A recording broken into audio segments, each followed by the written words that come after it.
Hey guys, welcome back to college study. So guys, आज आपका जो लेक्चर है वो है एमएमआई पर। तो एमएमआई में पिछला लेक्चर आपने देखा होगा। सो गाइस, मैं एक चीज़ बताना चाहता हूँ पिछले लेक्चर की, कि पिछले लेक्चर में थोड़ी सी एडिटिंग में थोड़ा सा गड़बड़ था। ठीक है, तो वहाँ पर मैंने आपके जो नोट्स थे तो वो टेलीग्राम पर शेयर कर दिए थे। ठीक है, तो वहाँ से आप उनको उतार सकते हो। ठीक है, अपनी नोटबुक में। तो टेलीग्राम का चैनल का जो लिंक है वो मैं डिस्क्रिप्शन में दे दूँगा। और यदि आप जाकर टेलीग्राम पर सर्च कर सकते हैं, चैनल का नाम है पॉली स्टडी। ठीक है, वहाँ पर नोट्स मिल जाएंगे। और यहाँ पर आज आगे आपके कुछ महत्वपूर्ण टॉपिक है और कुछ महत्वपूर्ण डेफिनेशन मेजरमेंट के बारे में। पहली डेफिनेशन है लीस्ट काउंट, मतलब अल्पतमांक क्या होता है।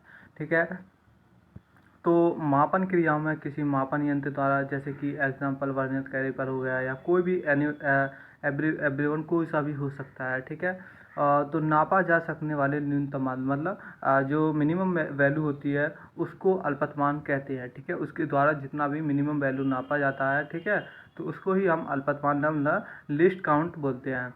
जैसे कि माइक्रोमीटर की बात करूँ तो उसका लिस्ट काउंट होता है 0.001। ठीक है, mm। और मैं वर्नियर कैलिपर की बात करूं तो 0.1 mm और 0.5 mm होता है। ठीक है, और डायल वर्नियर का अल्पतमान होता है 0.01 mm। अब मैं रेंज की बात करूं कि रेंज क्या होता है, तो रेंज की डेफिनेशन है किसी मापन यंत्र द्वारा मापी जा सकने वाली अधिकतम माप को परास कहते हैं, मतलब रेंज कहते हैं। जितनी भी उसकी मतलब मैक्सिमम जो मेजरिंग होगी वही उसकी रेंज होगी। जैसे कि माइक्रोमीटर के लिए हम ज़्यादातर माइक्रोमीटर जहाँ तक यूज आते हैं, मतलब मैक्सिमम आते हैं, बाज़ार में मिलते हैं, जो कि आपको 0 से लेके आपका 25 mm तक। ठीक है, 25 से 50 mm ये होते हैं। और वर्नियर कैलिपर होता है 0 से 150 mm और 0 से 200 mm। ठीक है ना। नेक्स्ट है आपकी डेफिनेशन स्केल स्पेसिंग।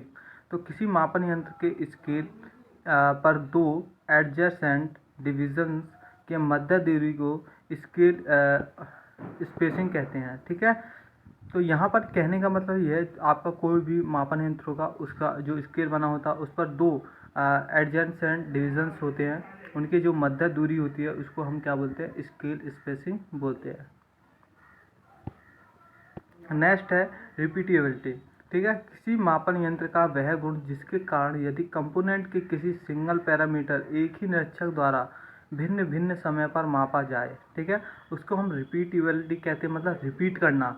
रिपीट कैसे, सिंगल पैरामीटर हो, मतलब एक ही पैरामीटर हो और निरीक्षक द्वारा भिन्न भिन्न समय पर के अब नाप लिया, उससे 2 घंटे बाद नाप लिया, विभिन्न विभिन्न समय पर मापा जाए, तो हम उसको कहते हैं रिपीटेबिलिटी। और रिप्रोड्यूसिबिलिटी क्या होती है कि किसी मापन की प्रक्रिया में यदि कंपोनेंट के किसी एक सिंगल पैरामीटर को ठीक है, एक ही मापन यंत्र से भिन्न भिन्न, मतलब जैसे उसमें क्या होता था, रिपीटेबिलिटी में एक ही निरीक्षक होता था और वो भिन्न भिन्न समय पर नापता था।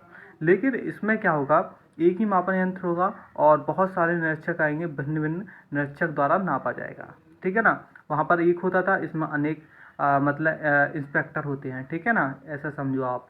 और नेक्स्ट है सेंसिटिविटी। किसी मापन यंत्र के पॉइंटर के विस्थापन के मान mm में तथा यंत्र के उस विस्थापन के, ठीक है, सापेक्ष मान के अनुपात को यंत्र की सुग्राहिता हिंदी में बोलते हैं, इसे कहते हैं। ठीक है, और ट्रू मान मतलब वास्तविक मान। किसी मापन यंत्र के द्वारा किसी पैरामीटर का नापा गया वास्तव में वास्तविक मान के निकट तो होता है, परंतु वास्तविक मान को मापना संभव नहीं होता है। ठीक है, अब देखो यहाँ पर नेक्स्ट है एक्यूरेसी, मतलब यथार्थता। और मैं यहाँ पर आपको एक चीज़ बताना चाहूँगा, ये डेफिनेशंस परीक्षा में पूछी गई हैं, पूछी जा सकती हैं। ठीक है ना, तो इनको अच्छे से कवर अप करना आप। ठीक, तो यहाँ पर नेक्स्ट है किसी मापन यंत्र द्वारा नापे गए मान की वास्तविक मान से निकटता को यथार्थता कहते हैं। आपने ये रीड किया होगा फिजिक्स में यथार्थता वगैरह। ठीक है ना, तो यहाँ पर बस वही डेफिनेशन है यहाँ पर एक्यूरेसी की, किसी मापन यंत्र द्वारा नापे गए मान की जो वास्तविक मान होते हैं उससे निकटता को यथार्थता कहते हैं। ठीक है, मापन की त्रुटि मापन यंत्र की यथार्थता एक दूसरे के व्युत्क्रमानुपाती होते हैं। ठीक है, नेक्स्ट है सूक्ष्मता। ठीक है, किसी मापन यंत्र द्वारा समान परिस्थितियों में किसी माप के नापे गए विभिन्न मानों में समानता को हम सूक्ष्मता कहते हैं। ठीक है, ये कुछ डेफिनेशन है जो कि आपको याद करनी है अच्छे से और आपको कवर अप करनी है, क्योंकि आपके एग्ज़ाम पर्पज़ से ही मैंने ये डेफिनेशंस आपको कुछ छाट कर लिखी है। ठीक है, नेक्स्ट टॉपिक है आपका माप की सीमा है, लिमिट ऑफ साइज। ठीक है, किसी अवयव की माप उसके डिज़ाइन का एक मूल भाग होती है जिसे डिज़ाइनर स्वयं तय करता है, इसी को मूल माप कहते हैं। ठीक है, क्योंकि मैन्युफैक्चरिंग जो प्रोसेस में मूल माप प्राप्त करना आसान नहीं होता है, आप जानते हैं, क्योंकि डिज़ाइनर का जो स्वयं तय करता है, लेकिन मैन्युफैक्चरिंग प्रोसेस में ये नहीं हो पाता है, आसान नहीं है। ठीक है ना, इसलिए किसी अवयव की साइज एवं माप दो लिमिट के भीतर दिया जाता है जिससे कंपोनेंट का प्रोडक्शन आसानी से हो।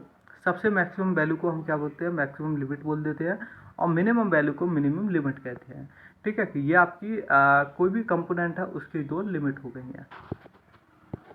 जैसे कि यहाँ पर डायग्राम में आपको दिख रहा होगा। ठीक है, यहाँ पर मैं अच्छे से समझाता हूँ आपको। डायग्राम में, ये डायग्राम है यहाँ पर। ठीक है, यहाँ पर ये क्या है, इसकी यहाँ एक कंपोनेंट समझो आप, शाफ्ट समझ सकते हो, या आप खोखली शाफ्ट आपने देखी होगी, कोई खोखली शाफ्ट। ठीक है ना, तो उसका जो भीतर का व्यास है, ठीक है, लेकिन वहाँ पर खोखली शाफ्ट में नीचे से यहाँ तक जो वैल्यू आएगी इसको हम मिनिमम लिमिट कह सकते हैं। ठीक है ना, अब यहाँ से यहाँ तक की जो नापी जाती है, ठीक है, जो लिमिट होगी वो होगी हमारी मैक्सिमम लिमिट। अब देखो यहाँ पर इन दोनों के बीच के अंतर को, ठीक है, दोनों के अंतर को, मैक्सिमम लिमिट और मिनिमम लिमिट के अंतर को ही हम टॉलरेंस बोल सकते हैं। ठीक है, अब आगे देखते हैं एग्जांपल। माना कि 12.5 mm मूल माप के किसी छिद्र के निर्माण के लिए डिजाइनर क्या काम किया कि 12.40 mm टू 12.60 mm माप की सीमा निर्धारित की। ठीक है ना, यहाँ से लेकर यहाँ तक। तो मैक्सिमम लिमिट ऑफ मेजरमेंट कितनी होगी, ठीक है, यहाँ पर आपकी मैक्सिमम लिमिट, ठीक है, मैक्सिमम लिमिट हो गई ये।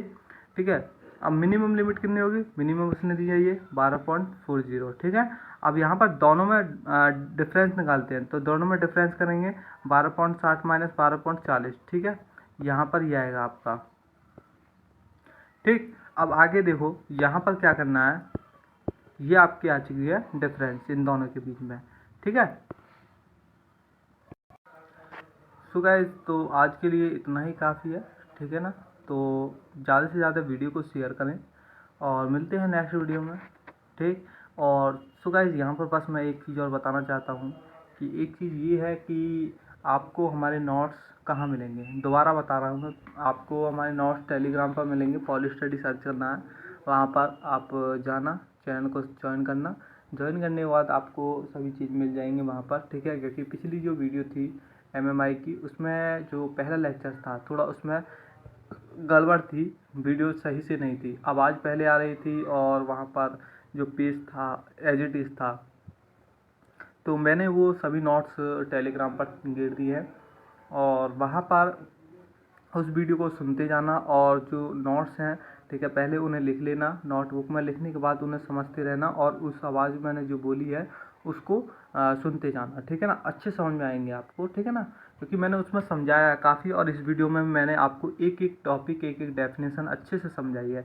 सो गाइस, वीडियो को ज़्यादा से ज़्यादा शेयर करें। ठीक है, मिलते हैं आपसे नेक्स्ट वीडियो में। Thank you.